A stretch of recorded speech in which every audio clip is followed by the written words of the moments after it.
Un TD sur un capteur de courant à effet Hall, qui sera l'occasion de voir comment résoudre des problèmes d'AELI par plusieurs méthodes. Donc on va pouvoir un petit peu comparer rapidement différentes méthodes, en même temps qu'on sera autour d'un capteur de courant assez commun. Sa particularité, c'est d'être un capteur 420 mA. Alors voilà le schéma de ce capteur. Donc on a quelque chose qui est constitué d'une sonde à effet Hall ici placée autour de l'entrefer, avec un circuit magnétique relié à l'amplificateur d'instrumentation ici de gain différentiel grand A, ce qui signifie que VM, la tension de sortie de l'amplificateur d'instrumentation, c'est A fois VH, la tension différentielle d'entrée. Et on associe tout ça à un convertisseur courant tension. Alors, on va donner une tension de référence VR moins 1 volt, ici, sur le montage. On va étudier tout ça, bien sûr. Le courant à mesurer, il est ici, IM. Il circule dans un enroulement de 10 spires. On a un enroulement de compensation ici avec 1000 spires, qui sera donc géré par notre montage, qui permet de créer les ampères tours N2IC. On sait que la tension Hall VH, elle est donnée par la relation suivante. Donc ça, c'est la théorie de l'effet Hall qui nous le dit. Donc lambda N1IM moins N2IC. C'est la tension VH qu'on a ici. Et on va supposer l'amplificateur opérationnel AL1 parfait. Voilà. Alors, quel est le mode de fonctionnement d'AL1, de l'amplificateur opérationnel? Eh bien, il y a un dipôle entre la sortie et l'entrée inverseuse de l'AELI, donc c'est un mode de fonctionnement linéaire. On s'en doutait un petit peu. Question 2. Alors ça, on va le résoudre de plusieurs façons. Alors, exprimer le potentiel V- en fonction de VR et VS. Alors déjà, potentiel V-, en général, c'est quelque chose qui doit choquer un petit peu. On dit toujours différence de potentiel. Et quand on dit V-, en fait, c'est le potentiel entre la masse et V-. Donc, quand on donne qu'un seul des potentiels, c'est sous-entendu référencé à la masse, en fonction de VR et VS. Alors, VR est défini ici par rapport à la masse, VS également. Alors, pour faire ça, immédiatement, on pense à Millman, puisqu'on a le potentiel ici à prendre en V-. Et alors, Millman nous dit immédiatement que V-, c'est VR sur R, puisque VR arrive au nœud avec la résistance R, plus VS sur R, VS arrive au nœud à travers la résistance R également, divisé par 1 sur R plus 1 sur R. On multiplie tout ça par R et on obtient immédiatement V- égale VR plus VS sur 2. Donc, vous voyez, c'est immédiat si on connaît Millman. Oui, mais si on ne connaît pas Millman. Alors, si on ne connaît pas Millman, à ce moment-là, on va devoir passer par des lois des mailles, des lois des nœuds, tout ce qu'on peut. Alors, on va appeler I le courant sortant de la source VR. Alors, c'est arbitraire. On va prendre ce courant-là. Le courant, il arrive ici, il se sépare. On n'oublie pas qu'on a un ALI idéal, donc les courants d'entrée sont nuls. Donc, du coup, le courant I, on le retrouve ici dans cette résistance R, là, c'est le même courant. Et donc, je peux nommer les tensions que j'ai aux bornes de mes deux résistances. À chaque fois, c'est RI, puisque j'ai la résistance R. Du coup, là, on peut faire une loi d'émail. On part donc, par exemple, d'ici jusqu'en bas. On pouvait partir dans l'autre sens. Ça nous donnait des tensions de signes opposés. Et donc là, on va écrire que VR moins RI moins VS égale 0. Immédiatement, ça nous donne I, ça. I, c'est VR moins VS. Et puis ensuite, il suffit de dire, par exemple, que V-, c'est VS plus RI. Donc, ici, VS plus RI, ça nous donne V-. Si je regarde bien, ou j'aurais pu dire que c'est VR moins RI. En remplaçant I ici, on arrive immédiatement à V- qui vaut VR plus VS sur 2. Ça se simplifie immédiatement. On a VR moins VS sur 2 quand je simplifie par R. Donc, je rajoute VS moins VS sur 2, ça fait plus VS sur 2. J'obtiens bien la même chose. Tout va bien. On pouvait aussi le voir un petit peu différemment, on pouvait le voir avec le pont diviseur, c'est-à-dire que, on a toujours nos courants d'entrée qui sont nuls, là, et on pouvait voir qu'on est à la moitié de ces deux tensions-là. hein, qu'on a une tension ici U1, ici on a la même tension puisqu'on est parcouru par le même courant, et que donc on est ici à une tension qui vaut la moitié. Vous pouvez voir ça comme ça. Reste à déterminer U. Ben, U, on peut l'avoir immédiatement par une loi d'émail, qui va être décrite ici, qui va me dire que VR moins U plus VS, moins VS égale 0. D'accord? Donc on obtient ici tout de suite que U, eh ben, c'est VR moins VS. On avait vu auparavant qu'avec notre pont diviseur, ben, U1 c'était U sur 2. Et on voit aussi que V-, eh ben, c'est comme tout à l'heure, hein, c'est VS plus U1. Donc on prend tout ça, on le met dans notre moulinette à calcul, et on va trouver immédiatement que V-, c'est VR plus VS sur 2. Donc vous voyez qu'il y a plusieurs façons d'arriver au résultat, il y en a encore d'autres hein, qu'on pourrait imaginer en mélangeant, en combinant un petit peu tout ça.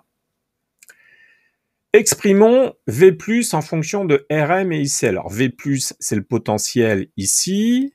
Alors il ne faut pas se faire avoir. L'application de Millman, bah, pourquoi pas, sauf que ça va être un petit peu compliqué. On nous demande en fonction de Rm et IC. La résistance Rm, elle est là. Le courant IC, il est là. Bah, c'est justement le courant qui passe dans Rm.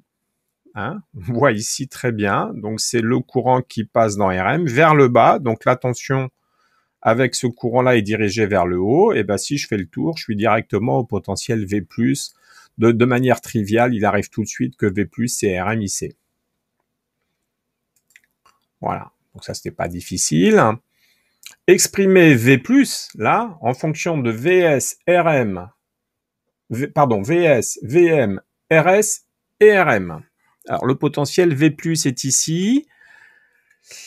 Ben, on peut ça faire encore un petit calcul ici avec un courant I qui va passer par là. Donc, on a I ici. Donc, ici, j'ai RSI. Alors, attention, le courant que j'ai dans cette résistance, si j'ai le courant IC qui est là, faut pas l'oublier. Il est dans ce sens-là. Hein, il va vers le transfo. Donc, ici, je me retrouve avec I moins IC. Donc, je mets ma tension aux bornes de la résistance. Toujours, je fais attention à la convention récepteur. Donc, RSI moins IC. Je pars sur une loi d'émail. Hop. VM moins RSI moins RSI moins IC moins VS égale 0. Voilà. Ça me permet de sortir I. Hein, on sort I ici, hein, donc on trouve 2 RS, hein, ça se fait assez facilement, il reste VM, moins VS, moins RSIC, hein, plus RSIC, pardon, plus et plus, moins par moins ça fait plus, là, voilà. On n'oublie pas qu'on a V plus RM égale RMIC, hein, et donc V plus égale VM moins RSI, potentiel V plus, on l'a ici. D'accord, VM. Ben voilà, il reste plus qu'à remplacer tout ça et on trouve notre V+ égale VM moins RS, hein, en intégrant le courant IC qui est obtenu, le courant I qu'on a là, on injecte tout ça ici, on triture, ça fait du boulot, mais on y arrive à avoir V+, on continue nos calculs. Et on arrive donc à V+ égale RM fois VM plus VS sur 2 RM plus RS. Voilà. Alors c'est le calcul le plus compliqué ici, hein, en faisant par des lois d'émail et des lois des nœuds. On pouvait évidemment le faire avec Millman, auquel cas ça tombait tout de suite, hein, une autre façon de le voir. Donc comment est-ce qu'on arrive au potentiel V+? On y arrive par VM sur RS. Premier potentiel qui arrive par ici. Deuxième potentiel, j'ai VS sur RS. VS, j'y arrive par RS. Troisième potentiel, j'ai 0 sur RM. Je n'oublie jamais de le mettre, ce potentiel-là, parce qu'il ne faut pas que j'oublie cette résistance en dessous. 1 sur RM. Évidemment, ça fait 0, hein, mais j'oublie pas de mettre mon troisième potentiel. Et donc là, ça va très vite. Hein. On multiplie en haut et en bas par RS, RM. Ici, il va rester RM, VM plus VS. Pof. hein, et en dessous, il va rester 2Rm plus RS. Donc là, effectivement, on voit quand même la puissance de Millman, hein.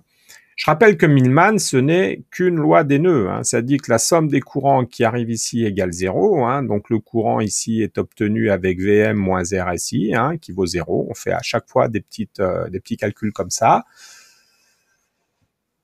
Et on trouve le potentiel V+, à la fin, hein. Je renvoie sur mon cours où j'explique rapidement comment fonctionne Millman, mais Millman, c'est tout simplement une loi des nœuds où on calcule à chaque fois les courants et on dit que la somme des courants est nulle, hein. C'est ça Millman à la fin.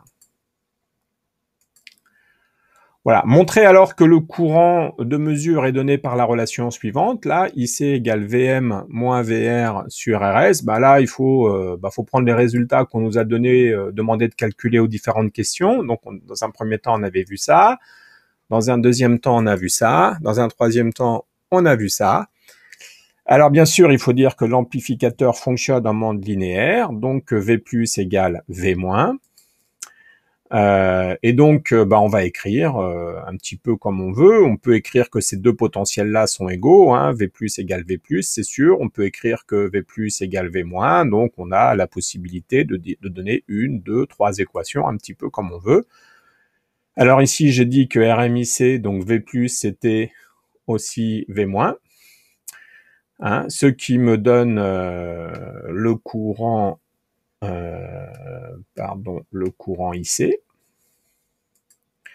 Et j'ai dit que on avait donc RMIC qui valait ça, hein, et donc ça me donne, en simplifiant par RM, ça me donne IC égale Vm plus Vs sur 2Rm plus Rs.